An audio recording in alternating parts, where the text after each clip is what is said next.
Y-Wings, reinforce those troops on the beach. All fighters, on me. We have to shield them from air attack.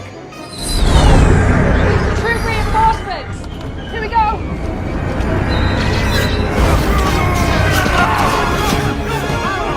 The U-Wing is one of the hardest LEGO ships to design because it has a lot of moving functions and features in a relatively small package. It has large folding wings that need to lock into two different positions. It has a very unique cockpit with differing angles on both top and bottom, with very thin walls that compromise its structural stability.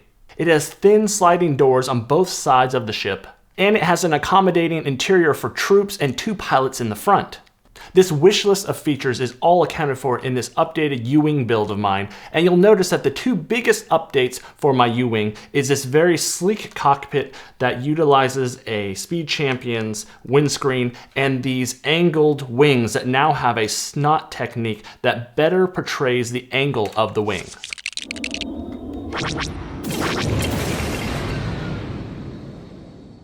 You'll notice that I'm holding the Blue Squadron version of the U-Wing, but Andor's White U-Wing is also available, and I will be releasing another reskin of this, so keep an eye out for it. My previous U-Wing was a modification of the 2016 LEGO set, and this still shares a bit of the pieces with that set. However, I've gone beyond modifying and just stuck to keeping it accurate, and it doesn't share as many pieces. And I didn't concern myself with the 2025 set because unfortunately it didn't bring a whole lot of unique pieces or useful pieces, and the 2016 one was just a little bit better with achieving accuracy in the build. You'll also notice that my updated U-Wing is shortened by 1 inch in length, and I did this on purpose. It's all a part of my UCS play scale, and I know it's very subjective, but I have reasons for it, and I feel like this size really is the best for playability. The length of my U-Wing is 17.5 inches, which is hitting 1/54th scale in length, whereas the width is 1/45th scale.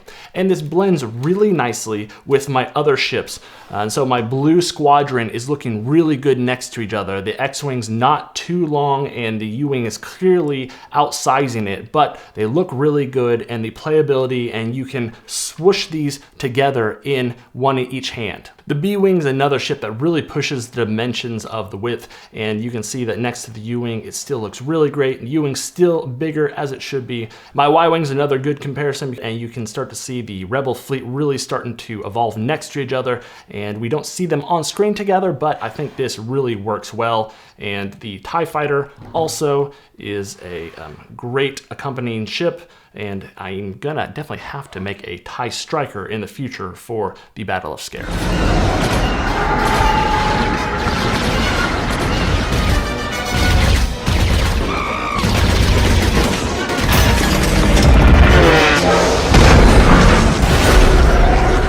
I think my U-Wing's displayability has greatly improved with the cockpit section over here. The Speed Champions Countach windscreen is just fantastic for accommodating two minifigures side by side, but still keeping these angles very sleek and very sandwiched, where my previous U-Wing utilized the underside windscreen of the U-Wing set and put it on top. It was just a little too bulky. It had the 6 wide studs to accommodate the two minifigures, but it just bumped up a little too much, and this really streamlines it. And speaking of sleekness, the nose is now only 3 studs wide, and this is much more accurate and really makes this come to a point in a much more displayable way. Since this is no longer a modification, I went ahead and cleaned up some of the bricks inside, made them white, made them light gray, or made them blue, so that way there wasn't as many mismatched colors as I was trying to do with the modification in my previous builds. I also added landing gear to the wings for accuracy's sake,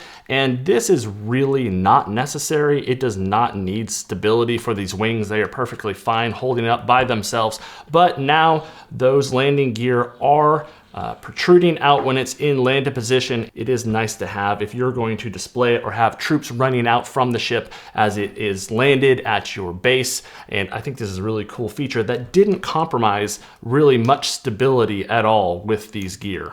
I think the second most important displayability update with this U-Wing is this gradual slight angle of the wings. It starts from the tip and goes all the way to the body of the ship, and this is a much smaller angle than the previous plate built one and there's less studs. It just looks so much more streamlined and sleek. A fantastic benefit of this new designed wing is the Blue Squadron blue can now go within the white of the wing, and this can easily be converted to Andor's White U-Wing, which again is available as well. And so this allows for a lot more color combinations, and if you wanted to do different colored squads for your U-Wing, it's very possible with this new design. If there's one thing I would get nitpicky about updating in the future, it would be the bottom side of the ship. This is a little more bulky than I would like.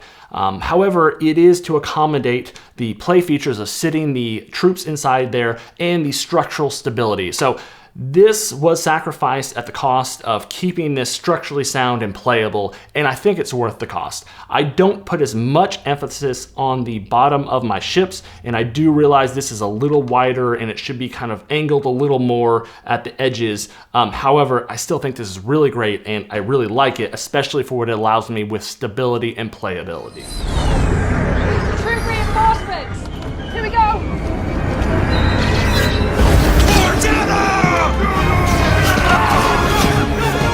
The biggest playability feature of this U-Wing is being able to sit 6 minifigures in the hull and cockpit of this ship. The fact that the new 2025 ship can sit one pilot up front that's separated from the hull of the ship down below, and the hull's only 2 studs wide, is really tragic. Like, it defeats the purpose of this being a transport ship. Being able to fit the very disproportionate, very wide minifigure into a troop transport ship was what this build is really all about. That was a big focus, and then having the 2 pilots next to each other so it can accommodate that many people. How the minifigures interact with a starship is really important, and I really wanted the windscreen in the front on the bottom of the ship to be able to show 2 pilots looking down. And as with all my ships, this is very swooshable. It is easy to hold in one hand, and it's just very fun to hold. And these wings open up, it gets extremely wide. It becomes a bit more awkward to hold like this, but it is achievable. And that's the reason why I also wanted to shrink the wings just a little bit. I really wanted to bring it in slightly. The hull of the ship actually got brought in by 1 stud. The nose is 1 stud shorter, so that way it's not as noticeable with the 1 inch missing from the wings.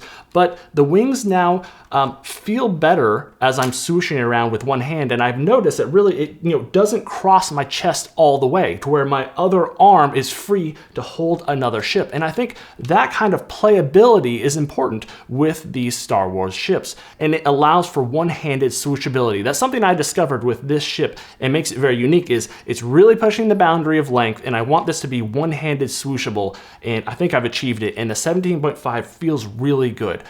I can't really explain it more than the feeling of it and how it feels in hand, but it really does feel great in hand, and that's a really important play aspect of the ships that I build.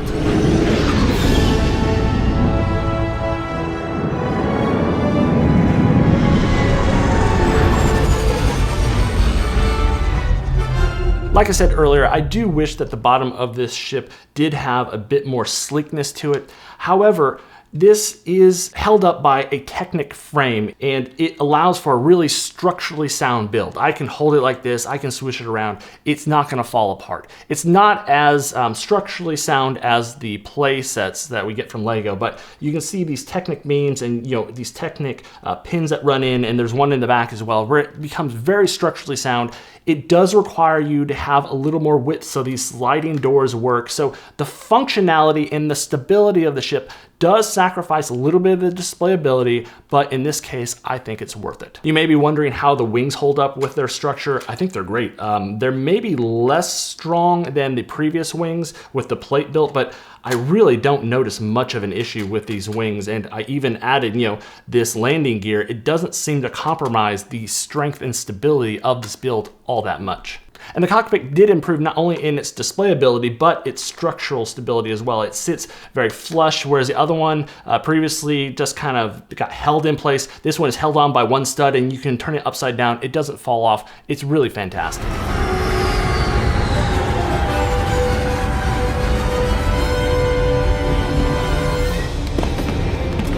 Get us out of here!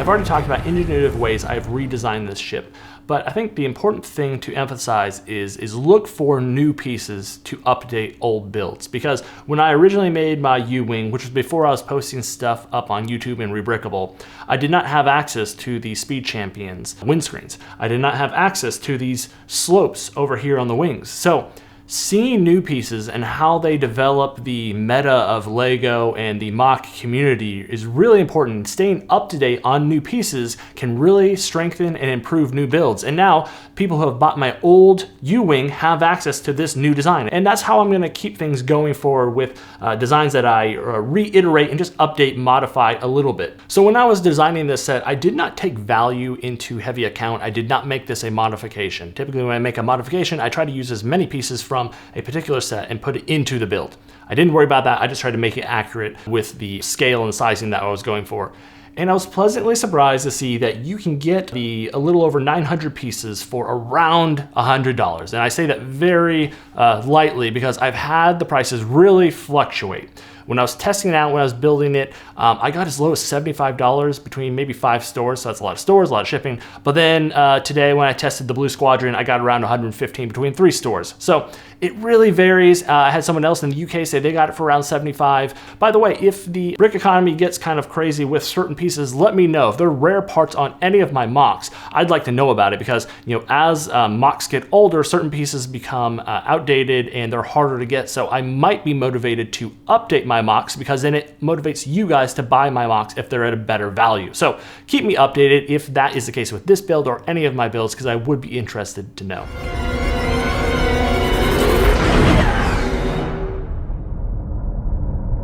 So that's my U-Wing build, guys. I hope you guys enjoy it. And in my previous video, I gushed a bit about how much I love this ship, and I still do. And so it's very important for me to keep up to date on this thing and have like the best possible version out there. So I hope you guys really enjoy it and appreciate the fact that I really sweat the details as far as what I'm trying to build in the scale that I'm trying to build with all the features that are very hard to do in such a unique build that adapts and unfolds in such a way. And I think it really paid off seeing where it has evolved from and where it's currently at. And if it needs to evolve more in the future, I'll probably do that as well. So hope you guys enjoy.